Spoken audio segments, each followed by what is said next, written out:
Welcome children. Today's topic is applications of Gauss's theorem. So all of us know what is Gauss's theorem. The electric flux through a closed surface. So phi is the electric flux through a closed surface is 1 by epsilon 0 times the charge enclosed by the surface. And today we are going to study about applications of Gauss's theorem. So in the first one is electric field due to an infinitely long straight charged wire. So we have to find electric field due to an infinitely long straight charged conductor. So here we have taken a infinitely long straight charged conductor carrying a charge Q. So Q is the charge of this conductor and having positive charge. This conductor is having positive charge and L is the length of the conductor. Okay. Then lambda is the linear charge density of this charged conductor. This conductor is having a length L and charge Q and is having positive charge. This conductor is positively charged and lambda is the linear charge density of this charged conductor and this lambda is given by charge per unit length Q by L. Okay, and from this what is charge of the conductor? Q equals lambda into L. So this Q is the charge of this conductor. Okay, and we know that in the case of a positively charged conductor, the direction of electric field is normally acting radially outwards. So in the case of positively charged conductor, the direction of electric field is acting radially outwards from this conducting wire. Suppose if it is a negatively charged conductor, what about the direction of electric field? It is acting radially inward, but since it is a positively charged conductor, here the direction of electric field is acting radially outward and the magnitude of electric field is same at equal distance from this conducting wire. So from equal distance from the conducting wire, this magnitude of electric field is same.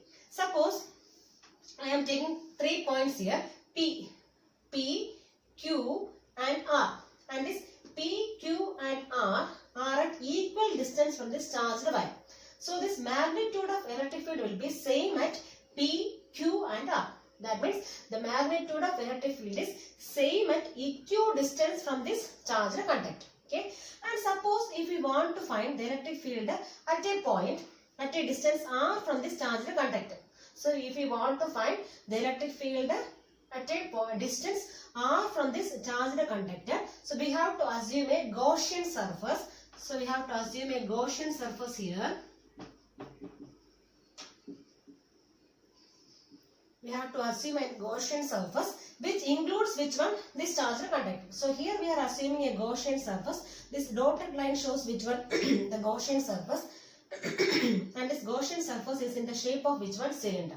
So in order to find electric field at a distance R from this charged conductor, we have to assume a Gaussian surface, and here we are assuming a Gaussian surface in the form of a cylinder, and here this dotted line indicates the Gaussian surface. Okay, and what is the use of this Gaussian surface? It is just an imaginary surface we are creating outside the charged conductor in order to find electric field due to this charged conductor. Okay, so here the shape of this Gaussian surface is in the form of which one? Cylinder. Okay, and in the case of cylinder, mainly we have three surfaces. So one is, so first one, surface S1. S1 is the curved surface of the cylinder. So S1 indicates the curved surface of the cylinder. Curved surface of cylinder. Then another S2 and S3. S2 and S3 are two flat circular surfaces. Two flat circular surfaces. So in order to find electric field outside this charged conductor, we have to assume which one? A Gaussian surface. So here the Gaussian surface is in the shape of which one? Cylinder. And the cylinder is having how many surfaces? Three surfaces there. So first of all we have to find electric flux through this whole Gaussian surface. So first of all we have to find electric flux through the whole Gaussian surface.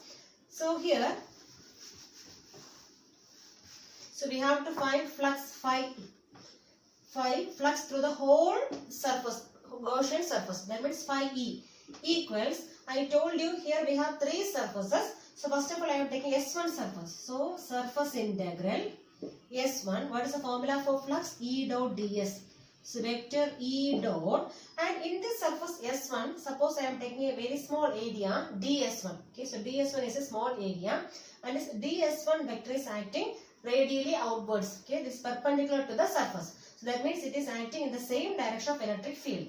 This ds1 is acting in the same direction of which one? Electric field. So we can write here as vector E dot vector ds1. So this is the flux through which one? This curved surface. Okay, the flux through curved surface is given by integral, surface integral E dot ds1 plus the next surface I am taking S2. Surface integral S2 vector E dot. The electric field is same. I told you at equal distance what will happen? The electric magnitude of electric field is same only. So vector E dot. Here also I am taking a very small area ds2 on this surface S2. And here this magnitude of electric field, the area vector is acting perpendicular to the surface. The area vector, that is ds2, is acting perpendicular to the surface and electric field is acting radially outwards. Okay, so we can write here as vector E dot vector ds2. Okay, plus again one more phase is there, integral S3, here this surface vector E dot. Here also I am taking a very small surface area ds3. If ds3 is acting perpendicular to the surface, that is like this, and this vector E is acting radially outward. So vector E dot ds3. So this is actually the total flux through the whole Gaussian surface. This Gaussian surface is in the form of which one? Cylinder, and the flux through the whole Gaussian surface is given by this equation. Okay, now we have to simplify this one. So phi E equals integral S1 E dot ds1 means E ds1 cos theta, cos angle between E and ds1. So here vector E and vector ds1 are in same direction. So what is the angle here? 0. So you can write here as cos 0. Cos 0 plus second term plus integral. Second surface is S2. S2 E ds2. E ds2. So what is the angle between vector E and vector ds2? 90 degree. Okay, so we can write here as cos 90. Again plus integral third surface S3 E ds3 cos, here also what is the angle here? 90 degree. Okay, so this is the total flux. That means when we are simplifying,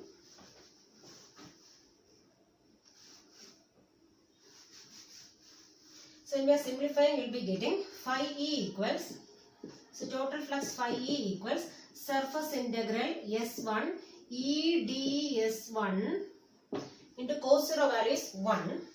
So into 1, that means same thing, E ds1. And what about the second part, cos 90, what is the value? 0. So this part fully becomes 0. And what about here, cos 90 value is 0, this part also becomes 0. So total flux now becomes phi E equals surface integral E ds1. And this E is a constant, I told you. The magnitude of electric field is same at equal distance from the charged conductor. So this E can be taken outside. Remaining surface integral which one? ds1. Okay, that means I told you this ds1 is the curved surface of the cylinder. So what is the curved surface area of a cylinder formula? 2 pi r. So instead of this integral ds1, what we can write now? 2 pi r L. So here r is the radius of the cylinder and L is the length of the cylinder. And the curved surface area of a cylinder formula is 2 pi r into L. So now we got the flux as how much here? Phi E equals E into 2 pi r. Okay. Now we have the Gauss's theorem. So what is Gauss's theorem? Phi flux is equal to which one? 1 by epsilon 0 times the charge enclosed by the surface. Okay. Charge enclosed by the surface. But we know what is Q here? 1 by epsilon 0 into, I told before itself what is Q. So we have linear charge density lambda equal to Q by L. So from this what is Q? Q equals lambda into L. So instead of this Q, what I am writing now? Lambda into L. Okay. So now we can substitute in this formula.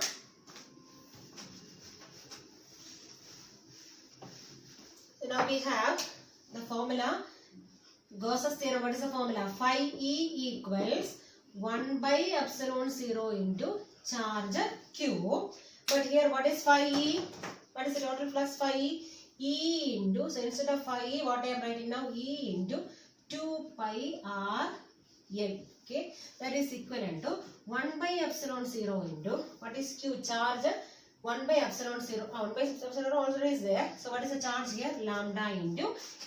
Okay. And here L and L will cancel. So remaining what we get? So from here we have to find which one electric field. E equals lambda by 2 pi epsilon 0 R.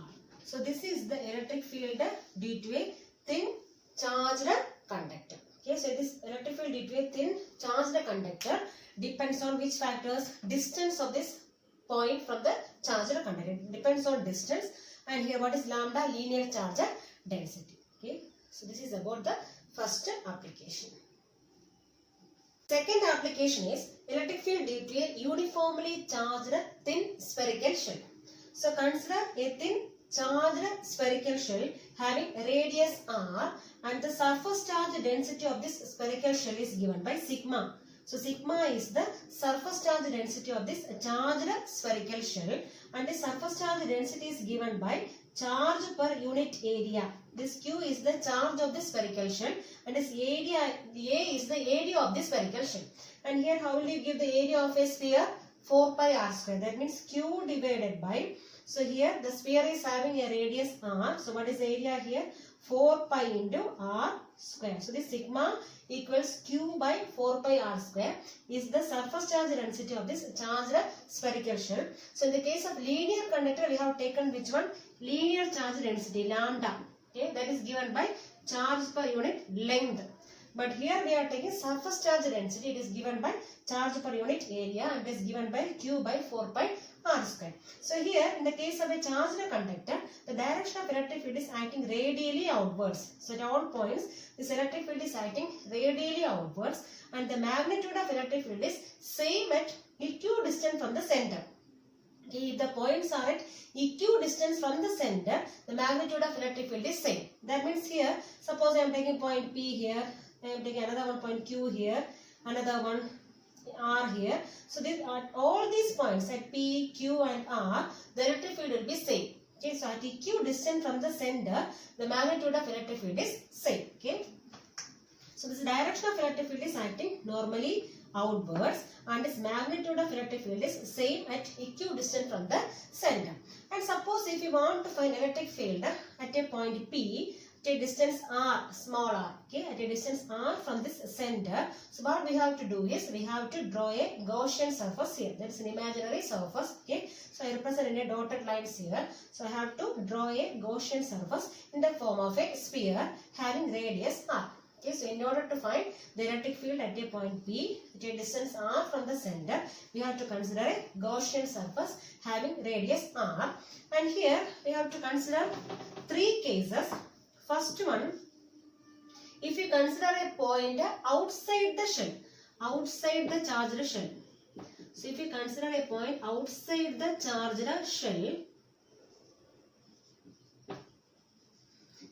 shell, so here in this case I have taken a point P outside the charge. This is a charged shell, and I have taken a point P outside the charged shell. So at a point, at a distance how much? At a distance r from the center. So I am considering a Gaussian surface in the form of a sphere having radius r. Okay. So now I have to find which one? The flux through this Gaussian surface. So we have to find the flux through this Gaussian surface.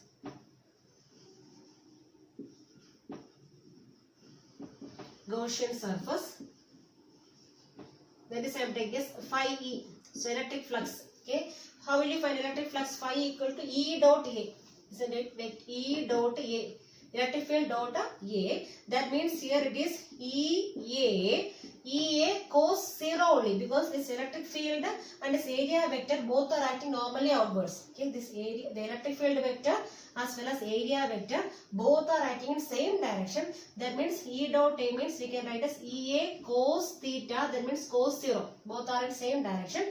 That means we can simply write as E into A. So here flux is given by E dot A, or we can say EA into cos 0, because this electric field vector and this area vector both are acting normally radially outwards. So this angle between E and A is how much here?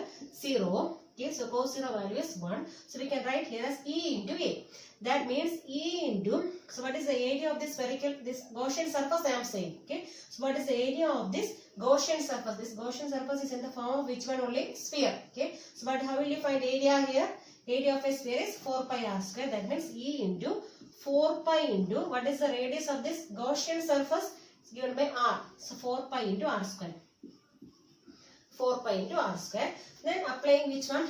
Gauss's theorem. So applying Gauss's theorem.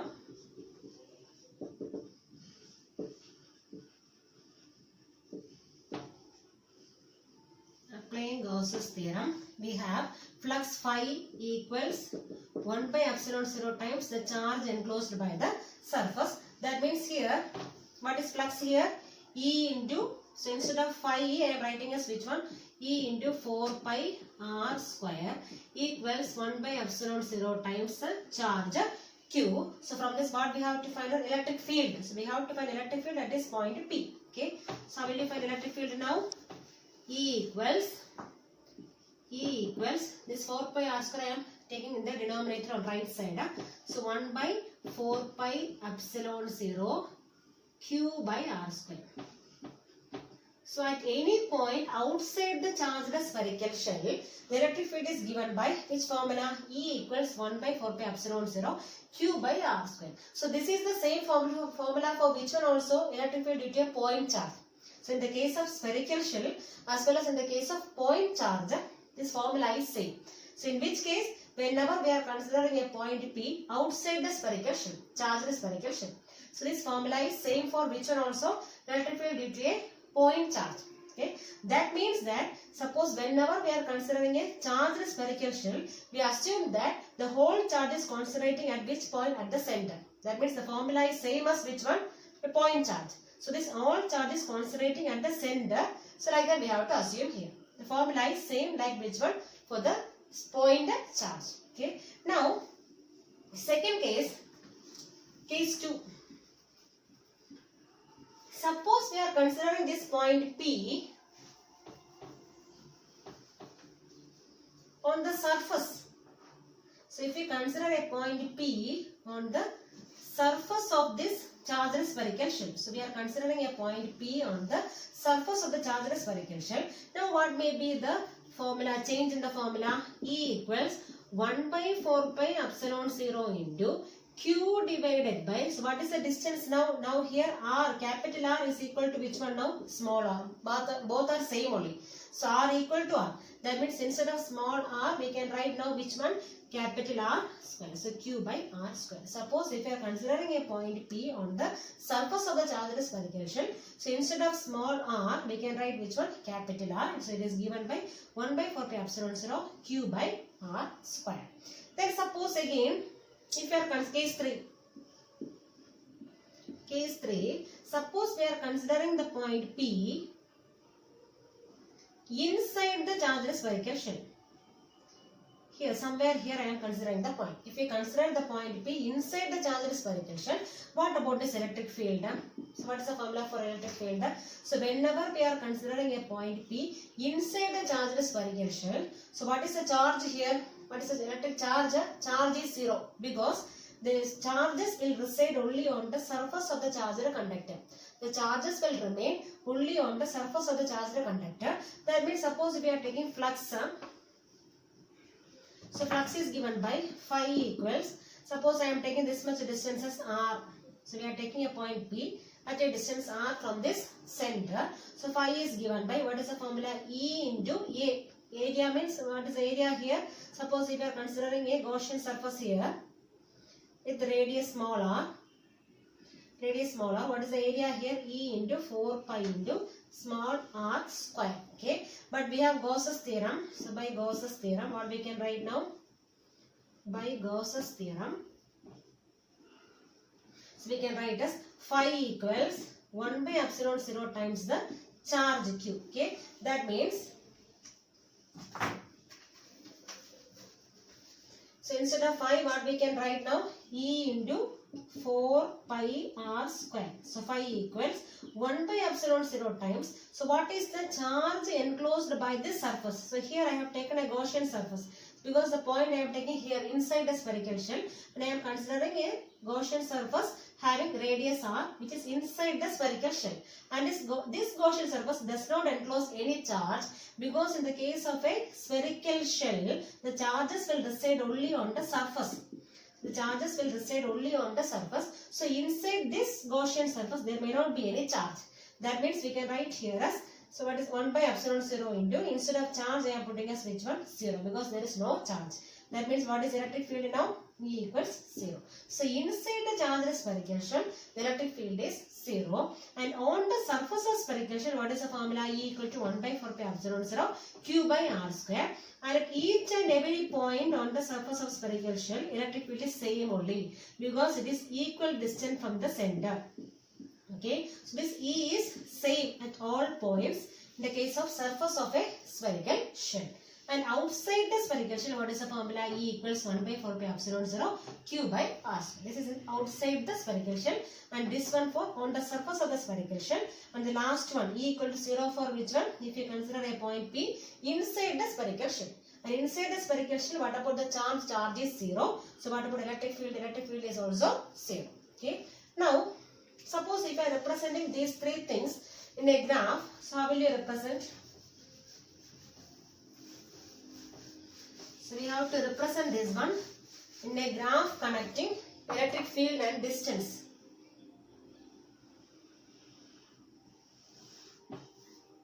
So here I have taken electric field and here I am taking distance. Okay. And suppose this one I am taking the center. And up to a distance r, in the case of spherical shell I am drawing, so up to a distance r, what about electric field? Electric field is 0. Okay, and I am drawing the spherical shell here.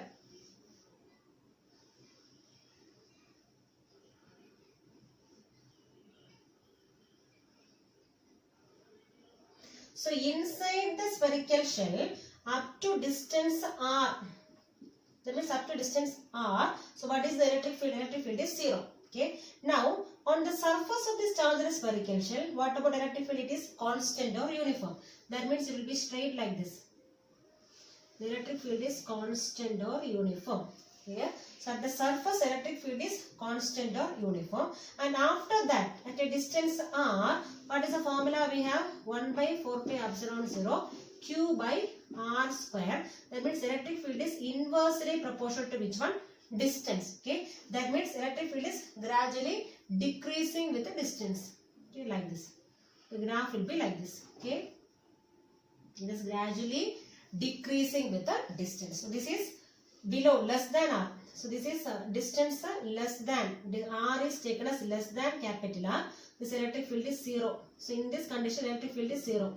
So here, and this is the surface of the spherical shell. That means at this point, what is electric field? E equals 1 by 4 pi epsilon 0 q by r square, capital R square.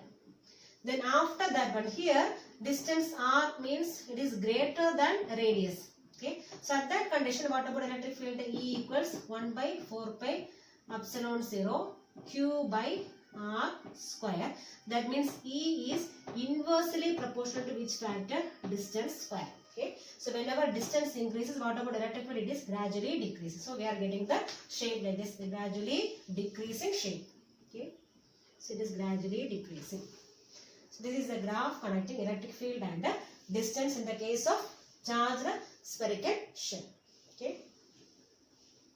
Remaining in the next video.